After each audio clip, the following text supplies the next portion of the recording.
that those antibiotic-resistant genes can transfer into your gut bacteria, and that can transfer into other bacteria.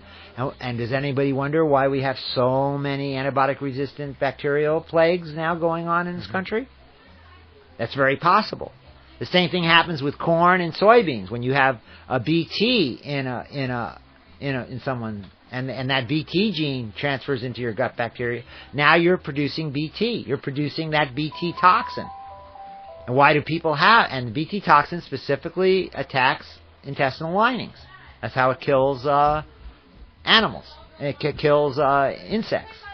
Because they eat this bacteria that doesn't have any BT in it, really, it's just a bacteria, but when it gets into the gut lining of a worm, it begins to grow and grow and grow and grow, then it produces the BT toxin inside the worm, and it destroys the worm's digestive system. Mm-hmm.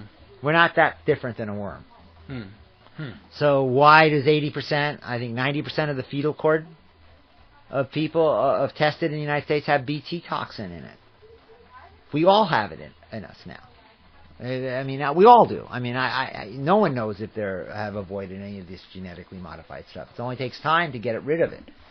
You know, that's why we've seen this huge explosion in the health group, in our current of people, and the conscious people, talking about fermented foods. Why yogurt is such a big deal. Why probiotics and intestinal flora is now on everybody's mind. Mm-hmm. Because we're under assault by these GMO horizontal gene transfer concepts. Now, unfortunately, a lot of this GMO has been bred to resist herbicides, specifically Roundup and now 2,4-D. 2,4-D is a component of Agent Orange. So at one time, when they were spraying corn, they would be very careful to spray the atrazine. Atrazine is made by Syngenta, another big biotech company. They would spray the atrazine fairly carefully, though corn resists atrazine pretty well, so atrazine was all over the place and went into the groundwater. We actually banned it in Hawaii. It's not banned anywhere else. Some of the biggest researchers that went after Syngenta, saying that they lied about their health and safety data and all this other stuff, Syngenta spent millions of dollars to destroy reputations of scientists around the world who have disputed the health claims put out by Syngenta on atrazine. One of the worst horrible chemicals ever. Contaminated so many wells in Hawaii, Maui, Big Island, because it's used on sugarcane pretty much over here. It's used in corn specifically. You get an herbicide like that, now they've switched over to Roundup on corn because it's Roundup ready, because everyone was freaked out about in the Roundup. Everyone knows now the health problems with Roundup are I mean, we can go into them if somebody ever wants to, but it's very bizarre how really horrible that is, because it was first created to be a chelating agent. So it just pulls minerals out of everything. Yeah. So it pulls calcium, magnesium, manganese, everything out of your body, destroying all of your enzyme systems, all of your ability to have an immune system. Takes the sulfur, just reduces your ability of your gut bacteria to even Roundup just destroys your gut bacteria, and it destroys your ability to create certain kinds of cholesterol that actually move energy through your body. So the normal cholesterol now is giving up its sulfur. Mm-hmm. These sulfur-carrying cholesterols aren't being made anymore. So now our normal cholesterol is giving up its sulfur in our brains and our hearts. And when that normal cholesterol gives up its sulfur, it turns into goo, which is why we see so many more heart attacks, so much more Alzheimer's, and Roundup is now statistically linked to all of these things. Heart attacks were not the number one cause of death in the United States in the 80s, not until Roundup was put in. If we look at a chart of diseases, it's almost a 99% correlation between the amount of Roundup used and I think 87 different diseases now that are prevalent in the United States. When we look at a chart of cheap food, okay, how much cheaper food is, you can pull out a chart of our healthcare costs, and it's exactly opposite. So yeah, we're saving a lot of money on cheap food, but all of that money is being spent in trying to stay healthy. Yeah. Okay? That's a tragedy. So instead of a farmer, 1 in 10 farmers, family farmer, growing food for him and his family and 8 to 10 other people, okay, now we have one agribusiness farmer, basically a capital-intensive farmer who goes into debt at the beginning of the season, comes out of debt at the end, tax loss for corporations and banks. And now all of that money now is basically going into the financial institutions and the healthcare institutions, who are basically one and the same. Okay, so this is a really horrible thing. It's been criminally perpetrated on us, and now we're starting to see these rich people becoming paranoid. And I think that's with the whole terrorism thing. I think even one of these really rich guys was saying that they're the new class of people that people are going after on wanting to, it's like it created a firestorm last week, how scared they are. And we see all these gated communities and the paranoia of these. We're seeing it on Maui where they're trying to stop the trails, even the old Hawaiian trails that go by their big palatial houses. They're trying to move them because they're so afraid that some walking down the trail and will kill them or something like that. That's what I was thinking at the outset of the show. One of the conditions, if they're going to take over the lands, they should actually physically have to occupy the lands or make some condition that they have to actually be subject to the byproducts of all the nonsense that they're creating. Well, I'm just getting back into this now that we started the radio show. I started really looking over my old notes. I've got a whole box of freedom of information stuff I asked for back in the early 80s on pesticide registration and stuff like that. I really should pull it out. It's really quite amazing because most of the pesticides were registered using a company called IBT. And IBT was called Industrial Biotest. They did most of the registrations for everything from atrazine to paraquat to Roundup. And it turned out they didn't even have a laboratory. It was basically just a post office drop. And they just made out forms and sent them back. And all fraudulent. We know they were fraudulent. Anyone can look up Industrial Biotest fraud or whatever it is. But the way the law is written, once something has been approved, it takes, now it probably takes $10 to $20 million worth of research to get it unapproved. Wow. No matter whether it was fraudulent or not. And we've seen that in Hawaii. We've seen that with heptachlor. We've seen that with atrazine. They said atrazine didn't move more than 1/4 of an inch into the soil after it killed the plant. No, we're seeing atrazine 10 years later in the groundwater in Oahu. So they stopped using atrazine probably about 10 years ago. And now we're still seeing atrazine from those applications going into the groundwater. How many hundreds of wells in Hawaii have been closed? Why do we have a water problem in Hawaii? Because so many potable water wells have been closed by the contamination of atrazine. I think the other big one in pineapples was something called DBCP, dibromochloroPropane. Wow. Turns out dichlorobromopropane, there was actually a documentary made called Bananas about the health effects and the Mexican farmers suing, I think it was Dole.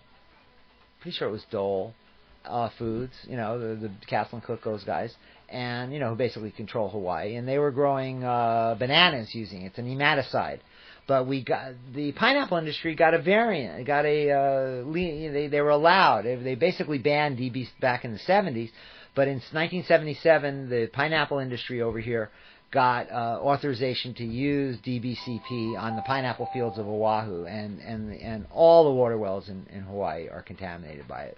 And we see cancers, we see all kinds of stuff. I believe that was a criminal act. I think anyone that was growing those things at that time was committing a criminal act, and I think they know it. And I think that's why they're so paranoid, because when we finally do elect representatives that actually represent us, and they start digging into how did we become a society that pours poisons on the foods that we feed ourselves and our children. How did we ever get to the point where we're soiling our own nest? How did we get to a point where the studies now are proving that Roundup is killing the reef? Anybody that lives in Hawaii knows our life comes from the nearshore environment. The reef is so important. The fish and the wealth that comes out of the ocean is so important. It's all our common heritage.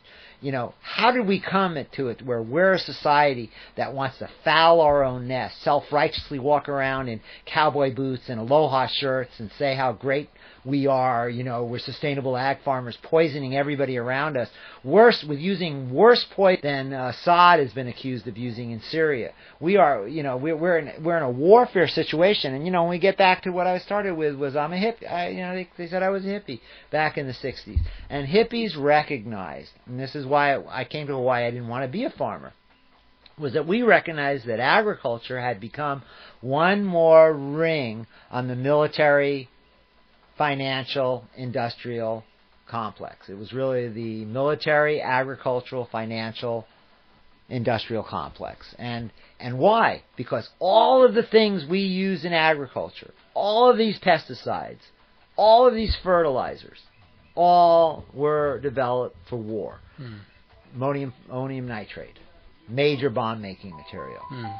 Malthion, just a direct relationship to all the nerve agents created by and all the all the organophosphates were all developed in Japan during World War II as chemical weapons used against us. And then every one of those generals, every one of those scientists in Japan moved over to Hawaii and got jobs, not Hawaii, but moved over to the United States under, I think, something called Operation Paperclip, and they came over into high-paying positions. Instead of being executed, as they should have as war criminals, no, they were given $1 million-a-year jobs in Syngenta and Monsanto and all these other places to create pesticides.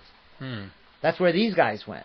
And then all of the excess bomb material was flooded in cheap onto American farmers. And I'll tell you, as an organic farmer, if I used these chemicals for a year or two, I would look like the biggest genius of all time.